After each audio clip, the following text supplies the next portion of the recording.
आज का जो हमारा टॉपिक है वो है सोर्स कोड क्या होता है और उसके साथ साथ source code and object code में जो है वो क्या डिफरेंस है। इससे पहले हमने अपने पास एक टॉपिक कवर किया था प्रोग्रामिंग लैंग्वेज का। प्रोग्रामिंग लैंग्वेज हमने उसके अंदर देखा था कि हमारे पास दो तरह की प्रोग्रामिंग लैंग्वेजेस जो है वो मौजूद होती हैं। पहली जो है वो है आपके पास लो लेवल लैंग्वेज और दूसरी जो है वो आपके पास थी हाई लेवल लैंग्वेज। जब हमने लो लेवल लैंग्वेज की बात की थी तो हमने उसमें इस चीज़ को डिस्कस किया था कि ऐसी लैंग्वेज जो आपका कंप्यूटर जो है वो डायरेक्टली अंडरस्टैंड कर जाता है, लेकिन आपके प्रोग्रामर के लिए उसे याद करना और कोड लिखना लो लेवल लैंग्वेज के अंदर जो है एक डिफ़िकल्ट टास्क होता है। फिर जब हमने हाई लेवल लैंग्वेज की बात की थी तो हमने कहा था कि हाई लेवल लैंग्वेज हमारे पास एक ऐसी लैंग्वेज होती है जो आपके प्रोग्रामर के लिए जो है वो इजी है, लेकिन आपके मशीन से जो है वो दूर हो जाती है। दूर होने का मतलब ये है कि आपके मशीन को वो लैंग्वेज जो है वो डायरेक्टली समझ नहीं आती। Source code and object code ये दोनों ही प्रोग्रामिंग लैंग्वेज से ही जो है वो रेलिवेंट हो जाते हैं। जब हम बात करते हैं सोर्स कोड की, तो सोर्स कोड का मतलब ये है कि जब आपका प्रोग्राम या set of instruction high level language के अंदर जो है वो पड़ी हुई है, तो उसे हम कहते हैं सोर्स कोड। सोर्स कोड का ही हमारे पास दूसरा नेम जो है वो हो जाता है सोर्स प्रोग्राम। अब सोर्स कोड हमारे पास क्या है? जो हमने प्रोग्राम लिखा और हाई लेवल लैंग्वेज के अंदर जो हमने प्रोग्राम लिखा है वो हमारे पास कहलाएगा सोर्स कोड या फिर source program.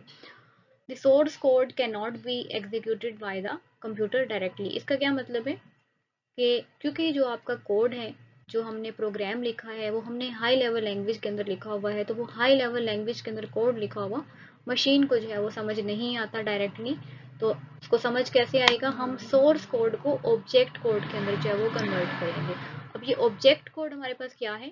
Source code high level language के अंदर लिखा हुआ प्रोग्राम है। जब इस हाई लेवल लैंग्वेज में लिखे हुए प्रोग्राम को हम 0 और 1 के फॉर्मेट में कन्वर्ट कर देंगे तो हम सोर्स कोड को ऑब्जेक्ट कोड में जो है वो कन्वर्ट कर देते हैं। A program that is written in machine language 0 1 is called the object code and it is also called the object program। इसी का ही ऑब्जेक्ट कोड को हम ऑब्जेक्ट प्रोग्राम भी कहते हैं। A machine understand the object code directly. इसका क्या मतलब है?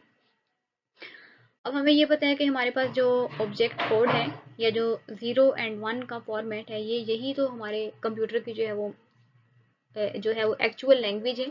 तो इस वजह से ऑब्जेक्ट कोड जो है वो आपकी मशीन जो है वो डायरेक्टली समझ जाएगी। लेकिन अगर आपका कोड सोर्स कोड में पड़ा हुआ है तो सोर्स कोड को पहले आप ऑब्जेक्ट कोड में जो है वो कन्वर्ट करते हैं, उसके बाद जो है वो मशीन के ऊपर जो है वो एग्जीक्यूट होगा।